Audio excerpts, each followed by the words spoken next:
Honorable Deputy President, given the fact that you get in provinces like Limpopo, KZN, and Eastern Cape, quite large groups of men who believe that their customs and norms and practices are being trampled upon by this so-called modern way of dealing with people's rights. How do you then balance making sure that those beliefs are not trampled upon, but at the same time protecting the rights of women? What evidence, in short, is available to prove that the country is actually moving in that direction, given those dynamics in our country? Thank you. Honorable Deputy President. Thank you, Madam Speaker.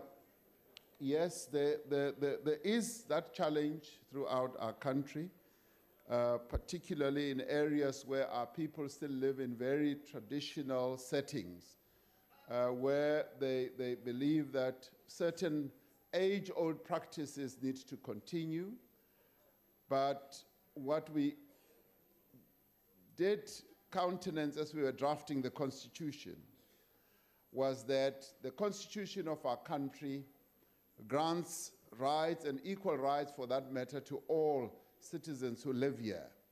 And in the end, it is this document that embodies our rights that should trump even old age practices that seek to dilute the rights of South Africans, be they women or men, and particularly in our case as we are dealing with these challenges where certain practices seek to dilute the rights of women and, say, children.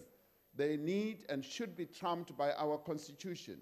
Our Constitution is supreme, and where those practices still persist, we need to raise the level of consciousness of those who still pay heed to those old age traditions where women and children are treated in the old way, particularly where women were regarded as people who did not have any rights whatsoever. So the Constitution trumps all those very backward practices, but at the same time, we need to be taking those who still wish to practice them along with us, raise their level of understanding, raise their level of consciousness, because after all, they are just as South Africans as all of us are, and we need to raise their level as well to come to the level of appreciating what the Constitution sets out with regard to the rights of women and children. Thank you very much.